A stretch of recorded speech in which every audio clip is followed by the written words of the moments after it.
বহা।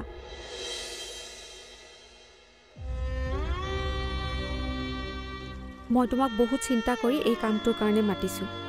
Two B honest, মই যদি কওঁ মোৰ ভাইটিয়ে তোমাক এইটো কামৰ কাৰণে ল'বলৈ মানাই কৰিছিল। ইয়াৰ কাৰণটো তুমি জানাই।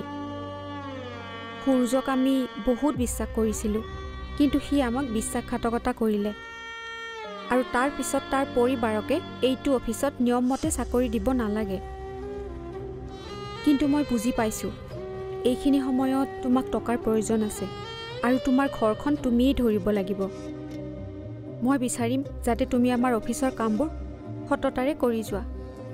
নিশ্চয় কৰিম। মই তোমাৰ কথা অফিচত সকলোকে জনাই থৈছোঁ। কাইলৈৰ পৰা তুমি অফিচ আহিবা।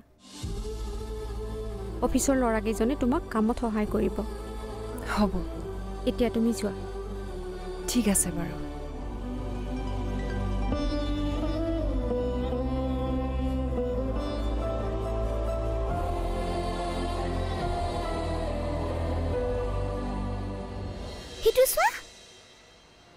জিও, নতুন স্কুল কেনেকুৱা লাগিলে?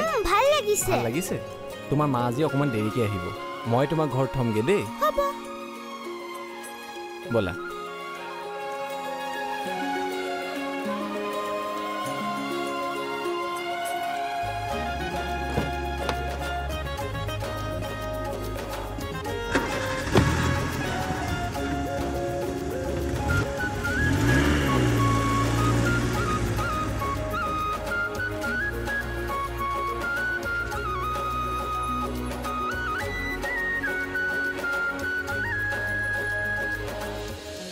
আংকল, গাড়ীখন আগত ৰখাই দিব নেকি?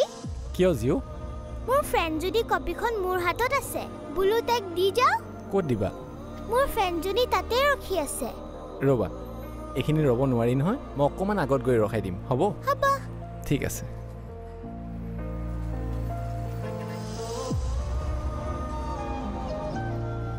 লোৱা, মই ৰখাই দিলোঁ। তুমি যোৱা, ফ্ৰেণ্ডজনী ওচৰৰ পৰা আহাগে। আপুনি ইয়াতে ৰখক দে, মই আহি আছোঁ। ঠিক আছে, ভালকৈ যাবা কিন্তু জিও। অ'কে।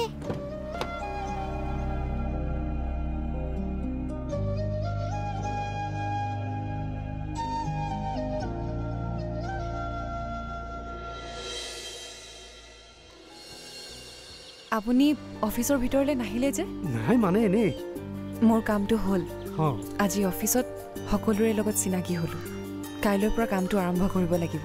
অঁ হয় নেকি? এই বহুত ভাল কথা। অঁ, এতিয়া পিছে কি কৰিবা? এতিয়া ঘৰলৈ যাওঁ। ব'লা।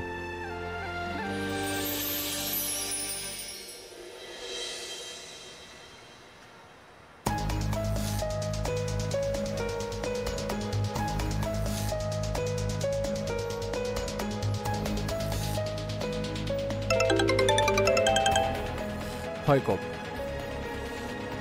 ঠিক আছে, পিছবেলা লগ পাই আছোঁ। হ'ব।